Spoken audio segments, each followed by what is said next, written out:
Washington, CNN. From time to time, in moments of tragedy or international peril, a president is called upon to say the right words at the right time and foster the national unity or summon the gravity such events often produce. Donald Trump has now had his first taste of such expectations. During a turbulent week, the president opted not to specifically condemn white separatists tearing at the nation's racial scars and deliberately escalated a showdown with North Korea over its nuclear program. The words Trump chose on both occasions from his Bedminster, New Jersey, golf resort, revealed the extent to which he rejects the ceremonial conventions of the presidency and is unwilling to constrain his inclinations and rhetoric.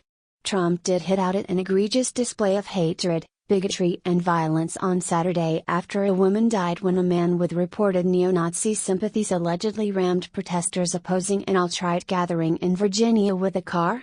But his comment that the wrongdoing was on many sides appeared to draw an equivalency between counter-protesters and the extreme right. Offered a second chance to condemn the extremist by reporters, he demurred. Sunday, a White House official, declining to be identified by name, said of course Trump's condemnation includes white supremacists, KKK, neo-Nazi and all extremist groups. It was the second time in a few days that the president's rhetoric and bearing had come under intense scrutiny. Last week, his warning that he would rain fire and fury over North Korea if it continued its threats, appeared to envisage a nuclear strike and triggered alarm in Asia and confusion about his motivations. The results from last week, criticism among Republicans and conservative commentators was more acute and unified than it has been throughout his presidency and last year's campaign. Vice President Mike Pence and other White House officials defending Trump over his reaction to the Charlottesville incident and his comments on North Korea, as well as surprising remarks about a military option in Venezuela on Friday, had a common problem. They were called upon to explain, defend, and often reshape the president's remarks after his rhetoric had crossed conventional lines. Pence came to the president's defense during a news conference in Columbia on Sunday night, but was far more specific than his boss was the day before. "We have no tolerance for hate and violence from white supremacists, neo-Nazis or the KKK, Pence said, calling them dangerous fringe groups. But Pence also came back to a familiar target, the media, blaming news coverage for criticism of his boss.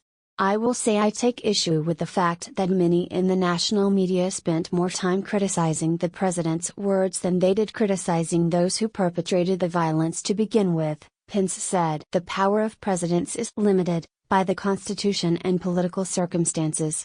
But at times of national tragedy and political extremes, the presidency takes on ceremonial and pastoral dimensions, as the occupant of the Oval Office typically channels, and shapes, public emotion.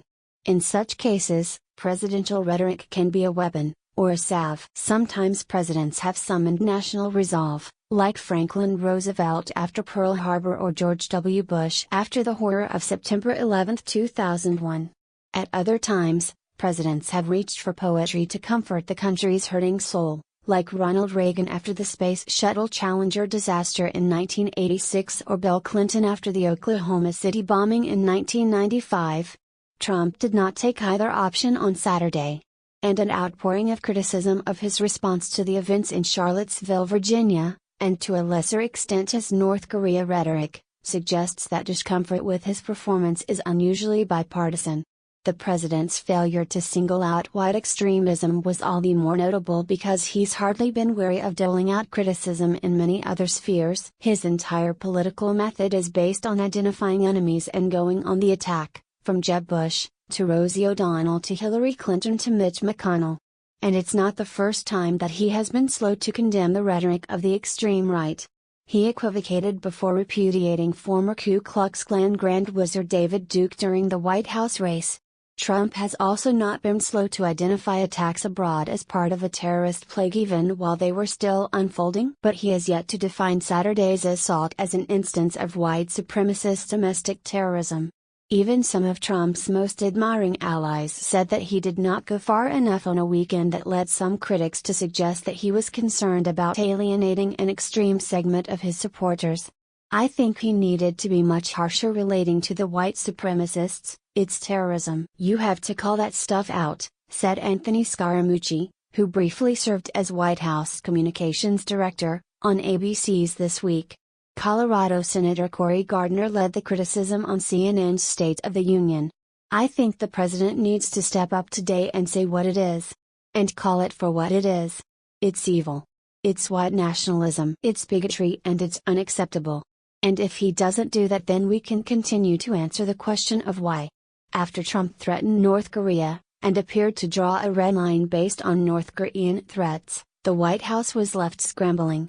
North Korea did not take long to double down, warning it could fire ballistic missiles towards the U.S. territory of Guam, leaving Trump in a compromised position, under fresh pressure to back up his words with action or to have them exposed as empty threats. Trump's top aides tried to explain that dilemma away. Secretary of State Rex Tillerson tried to reassure Americans that they should sleep safe, and that the path to dialogue was still open, even as alarmed regional experts warned of a worsening confrontation with Pyongyang. Then Defense Secretary James Mattis pulled back Trump's red line, redefining it by warning Pyongyang it should cease any consideration of actions that would lead to the end of its regime and the destruction of its people. But Trump's North Korea rhetoric was not the only time last week he rocked the foreign policy community. On Friday, condemning the government of President Nicolas Maduro for human rights abuses and curtailment of political freedoms in Venezuela, Trump warned that he had military options to deal with the situation. Trump has consistently argued that past U.S. foreign policy approaches have failed, and promised to be more unpredictable. But his rhetoric appears to be getting way out ahead of his administration's foreign policy process. The question now, amid rising criticism of his approach at home and abroad, is whether Trump will hold his line. No one who has watched his political career up to now will expect him to change. What do you think about this news? Scroll down and comment. Thanks for watching. Please subscribe.